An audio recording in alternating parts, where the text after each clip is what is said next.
Coucou les amis, j'espère que vous allez bien. Aujourd'hui, nous sommes avec la BYD Seal 4 roues motrices qui part à partir de 49 990 euros. Allez, c'est parti.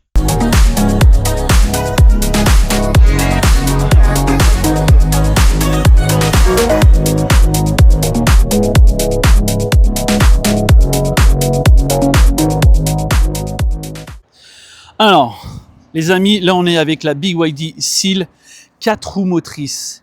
On part à partir de 49 990. Elle a une longueur de 4,80 m, une largeur d'1,87 m et une hauteur d'1,46 m. L'empattement de roue avant à la roue arrière est de 2,92 m. On a un volume de coffre de 400 litres.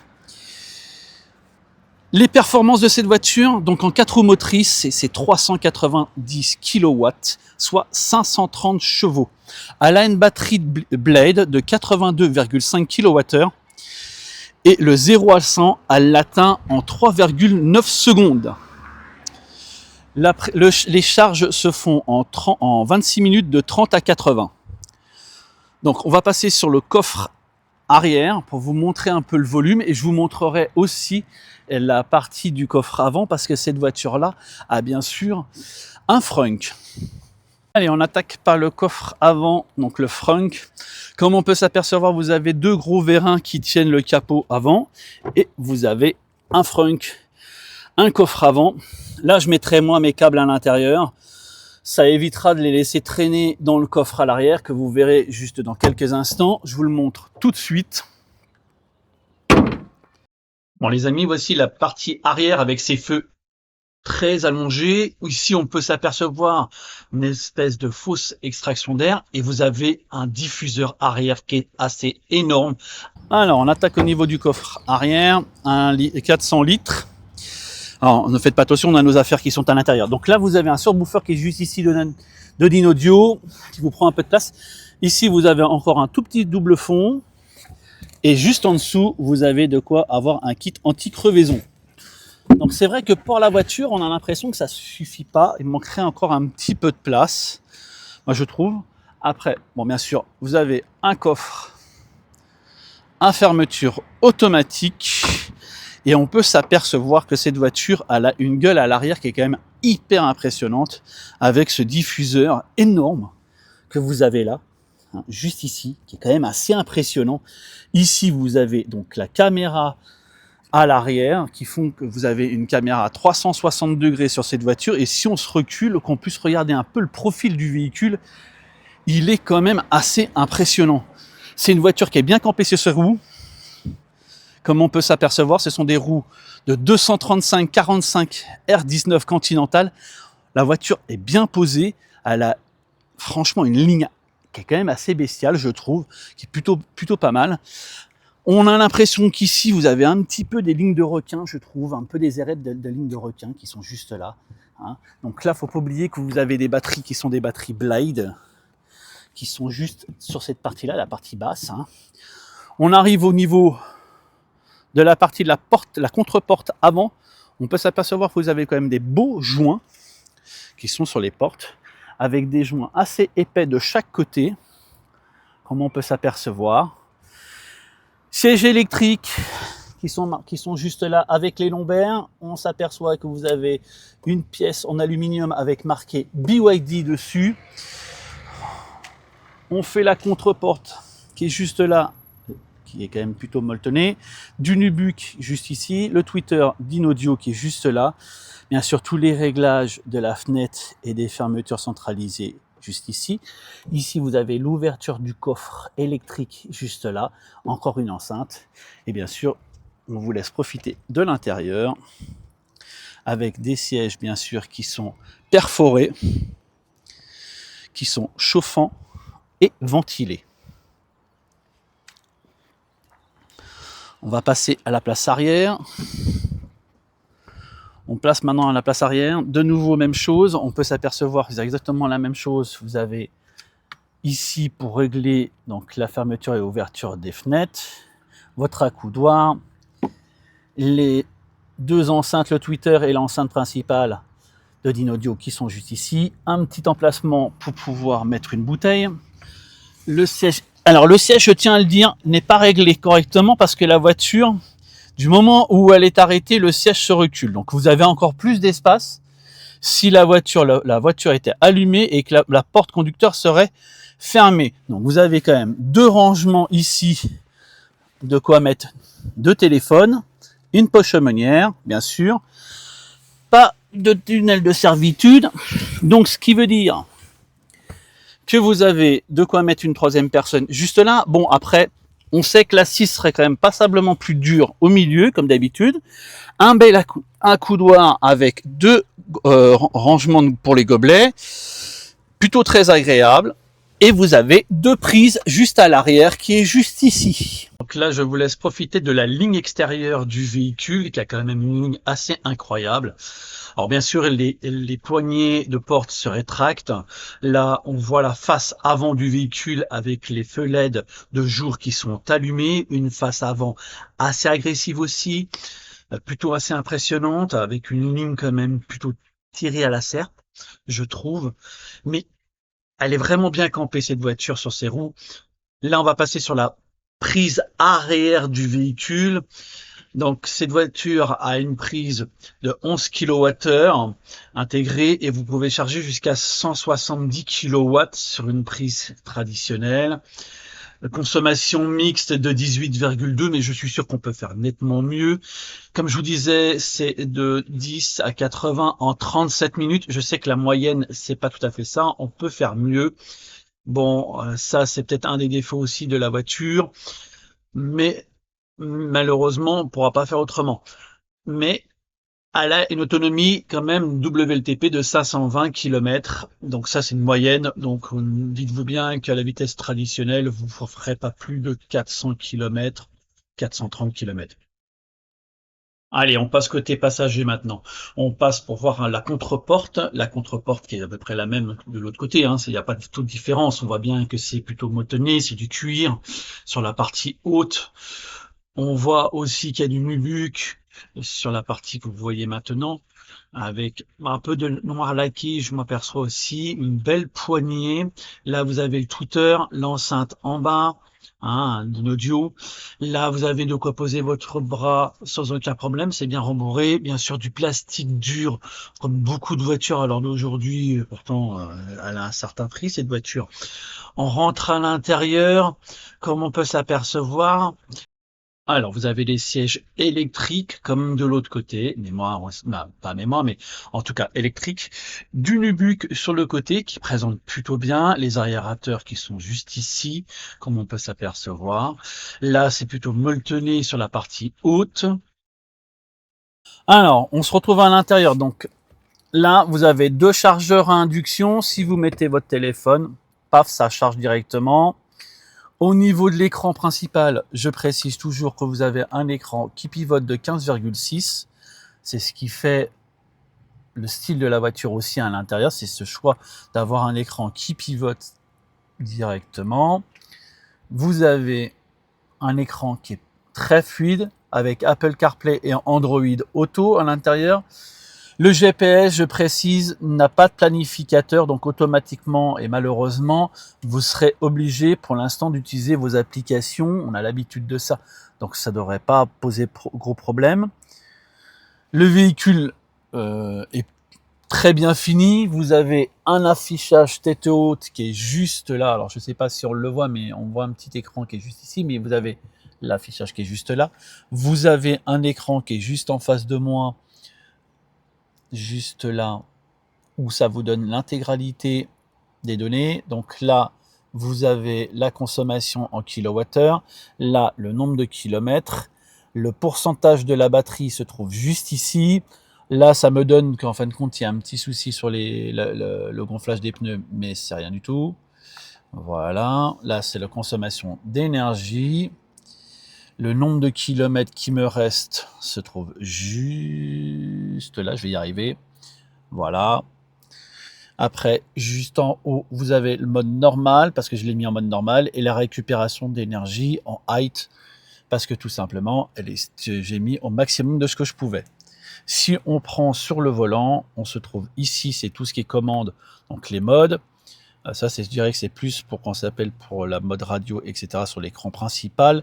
Le volume, mode téléphone. Et ici, vous avez de quoi dire voilà, je veux aller à Annecy ou autre, ça utilise ceci. Ici, vous avez donc le régulateur de vitesse et limiteur de vitesse qui se trouve juste là. Après, ici, on se retrouve avec une grosse boîte à gants qui est ici, plutôt vaste, je dirais. Voilà, si j'arrive à le faire cette fois-ci. Voilà. Vous avez une boîte à gants ici avec de la feutrine, juste là. Et on a fait la découverte à l'extérieur. Maintenant, on attaque l'intérieur et les essais pour voir ce que ça donne. Alors, on va partir. Tac. Voilà. Alors bien sûr, cette voiture fait 530 chevaux, 4 roues motrices. Alors là, ce que vous entendez, c'est la ventilation, mais il fait très chaud dans la voiture, donc pas oublier qu'on a un toit panoramique et donc on a mis un peu de chauffage, un peu d'air frais qui fait chaud. On attaque. Bon. Maintenant, je vais pouvoir vous dire ce que je pense au niveau essai routier. Alors, au niveau assise, on est bien, rien à dire.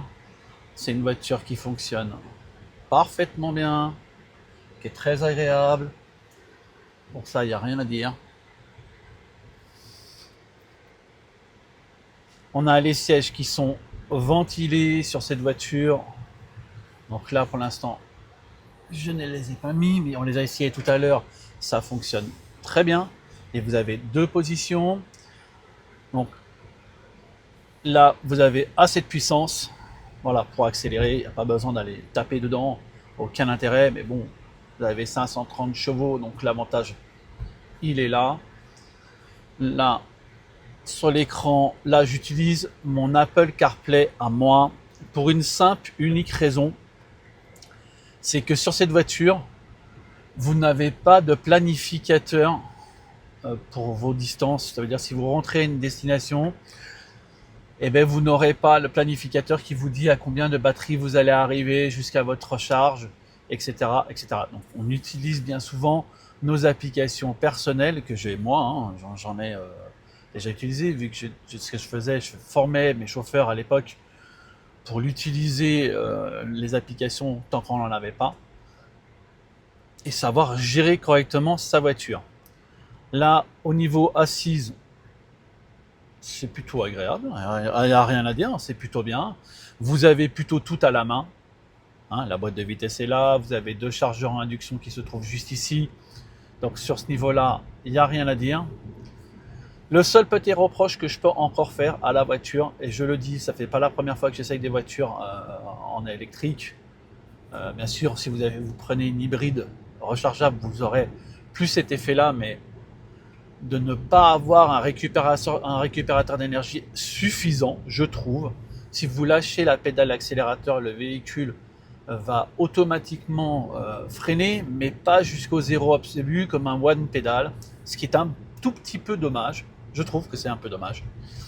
Après, l'ergonomie du véhicule est assez simple, il n'y a rien à dire. On peut pas dire que ça fonctionne pas bien, ça fonctionne très très bien. C'est un très très bon véhicule pour ça. Vous avez tout à votre main, hein. Ici sur les parties du volant, vous avez votre régulateur limiteur de vitesse. Ici, bien sûr, vous avez tout ce qui est commande de volume de son. Ici, vous pouvez utiliser les modes, c'est tout ce qui est ici. Vous appuyez, vous revenez sur l'écran principal. Voilà, juste là. Bien sûr, l'écran est très fluide. Je disais, vous avez votre GPS qui fonctionne très très bien. Il n'y a aucun problème pour ça. C'est juste le reproche qu'on peut lui faire malheureusement, c'est qu'il n'y a pas d'Apple CarPlay. Donc moi, j'utilise comme ça. Je le remets là, j'appuie sur Apple CarPlay et paf, on passe à ceci. Vous avez tout ce qu'il y a aussi sur ce véhicule-là. Si on a le haut de gamme qu'on a en ce moment, vous avez un affichage tête haute, un véritable affichage tête haute, que vous avez juste en face de moi. Alors je ne sais pas si on la verra à la caméra. Par contre, il est très très visible, il n'y a aucun problème pour ça.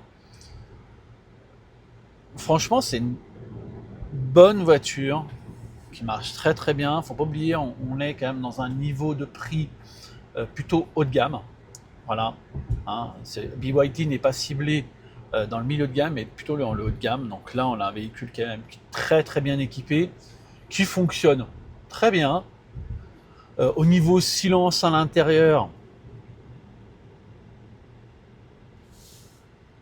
on entend les bruits de roulement, mais ça, c'est comme dans toutes les voitures électriques. On entend la clim parce que malheureusement, je l'ai mis, il fait chaud. On va l'arrêter juste quelques secondes pour voir. Voilà. À part le roulement de la roue qui touche sur le sol, ça fonctionne très très bien. Il n'y a rien à dire sur ce niveau-là. Au niveau confort d'assise, on est quand même mieux maintenu que sur la BYD. C'est ce que je disais sur. Je ne vous avais pas mis encore la vidéo, mais elle va arriver au moment où on aura fait la vidéo. On a un meilleur maintien latéral. Ça, c'est vrai que c'est quand même vachement plus agréable, je trouve. Hein, mon ressenti à moi, je vous donne toujours mon ressenti à moi. Je vous donne pas un ressenti pour faire plaisir, que ça soit au constructeur ou quoi que ce soit. Je vous donne mon ressenti personnel de la voiture. Donc là, c'est très agréable. Voilà, on a les routes, n'oublions pas, qui sont. Ça fonctionne très très bien. Il n'y a rien à dire sur ce niveau-là. Au niveau confort d'assise, on est quand même mieux maintenu que sur la BYD. C'est ce que je disais sur. Je ne vous avais pas mis encore la vidéo, mais elle va arriver au moment où on aura fait la vidéo. On a un meilleur maintien latéral. Ça, c'est vrai que c'est quand même vachement plus agréable, je trouve. Hein, mon ressenti à moi. Je vous donne toujours mon ressenti à moi. Je vous donne pas un ressenti pour faire plaisir, que ça soit au constructeur ou quoi que ce soit. Je vous donne mon ressenti personnel de la voiture. Donc là, c'est très agréable. Voilà, on a les routes, n'oublions pas, qui sont pas les meilleures au monde. On a quand même les Dodan, on a ceci, on a cela. Et donc là, on le ressent quand même pas spécialement. Là, ça va. J'ai pas mal au dos. L'assise, je le précise, pour moi, est toujours un petit peu plus dure que moi, que je l'aime personnellement. Mais bon, ça va. Au niveau de l'appui-tête, il est moelleux. Ça, c'est vraiment agréable, j'avoue. Franchement agréable. Après, heureusement, on a un puits de lumière qui est au niveau du...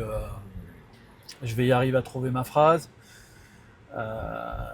Vous avez un toit panoramique, voilà, je vais y arriver. Le toit panoramique amène énormément de lumière. Par contre, vous n'avez pas de Vélum.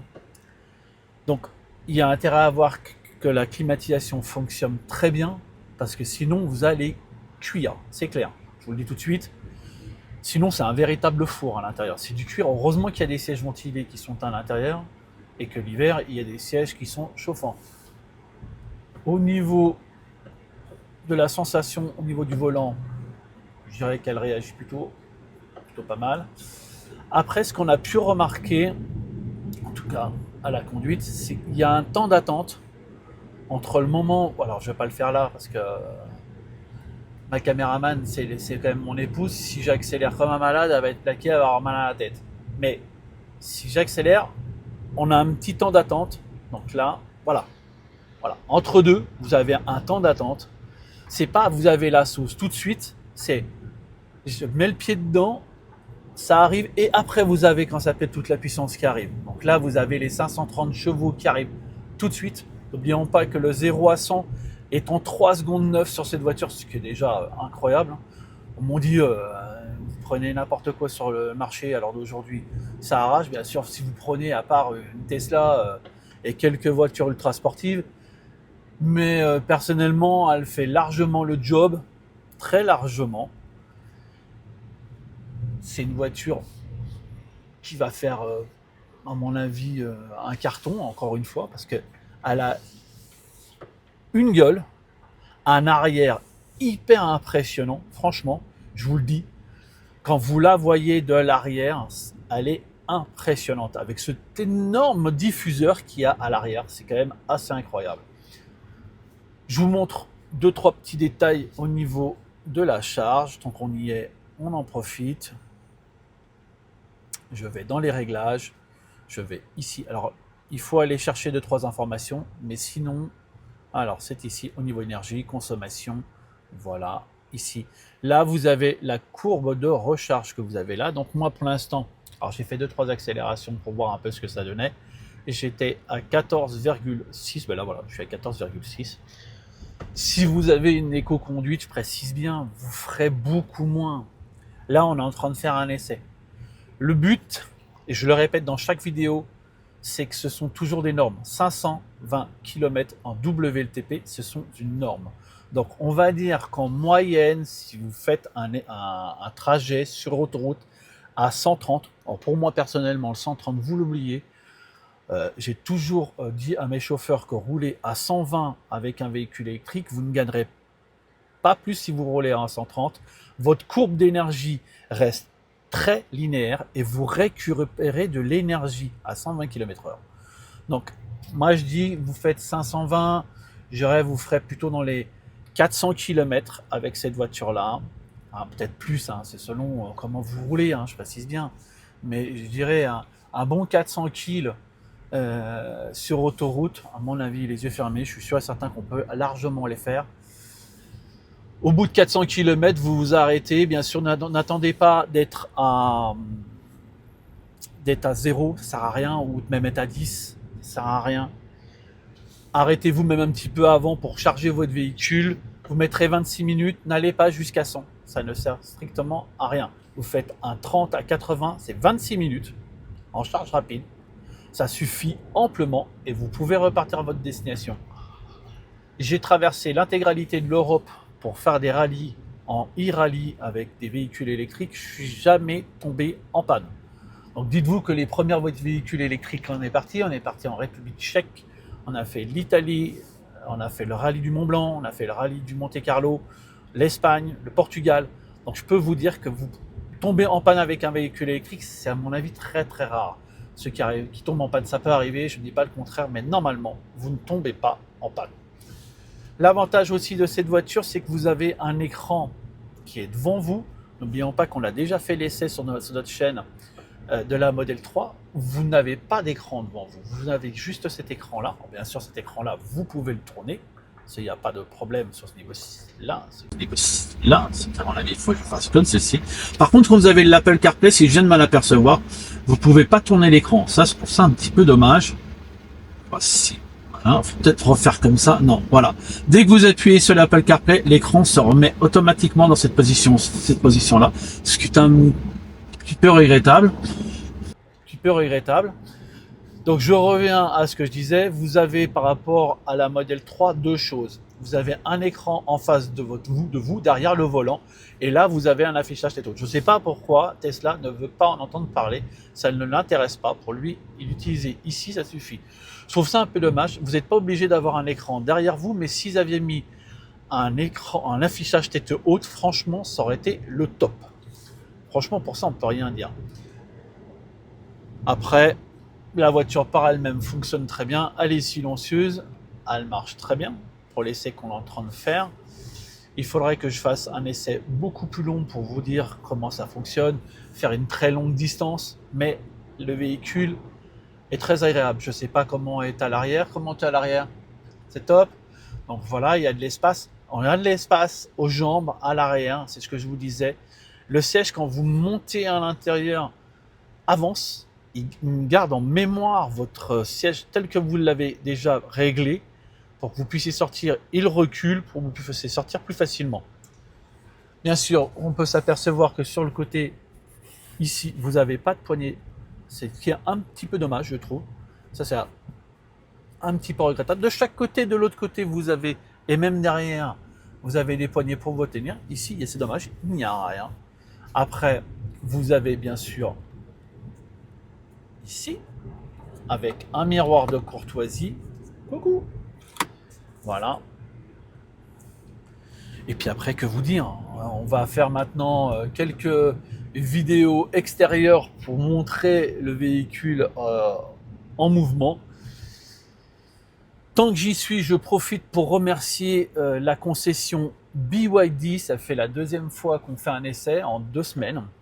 Je voulais remercier ces équipes de nous avoir prêté ces 2 véhicules déjà là. Donc on a essayé la Dolphin, qui sera sur ma chaîne, et on a essayé donc la BYD Seal, celle-ci, et j'espère très prochainement faire le reste. Il y a la BYD U, je vais y arriver aujourd'hui, je suis fatigué. Vivement les vacances. Et après, il y a la Han et la Tang qui seront à faire. J'espère vous faire encore d'autres vidéos. En tout cas, je voulais tous les remercier de nous avoir permis de faire des essais comme ceci. On a le véhicule pendant 3 heures pour pouvoir vous montrer le maximum de choses sur le véhicule. Donc, surtout aussi, n'oubliez pas de commenter la vidéo que l'on vous fait pour me donner aussi vos avis sur le véhicule. Qu'est-ce que vous avez, si vous l'avez essayé, ce que vous en pensez, qu'est-ce qu'il y a de bien, qu'est-ce qu'il y a de pas bien. Moi, je vous donne mon avis à moi, mais ça se trouve que vous avez d'autres avis sur le véhicule ou vous l'avez déjà essayé. Pensez à liker, à vous abonner les amis et partager la vidéo un maximum pour qu'on puisse faire plus de vues et surtout qu'on puisse faire de plus en plus de vidéos. C'est grâce à vous à l'heure d'aujourd'hui qu'on est à plus de 90 000 vues sur la chaîne. On devrait être à 94 voire 95 000. On est bientôt à 100 000 vues sur la chaîne depuis la création de la chaîne. Donc merci à vous. Je vous dis à très bientôt. Ciao ciao.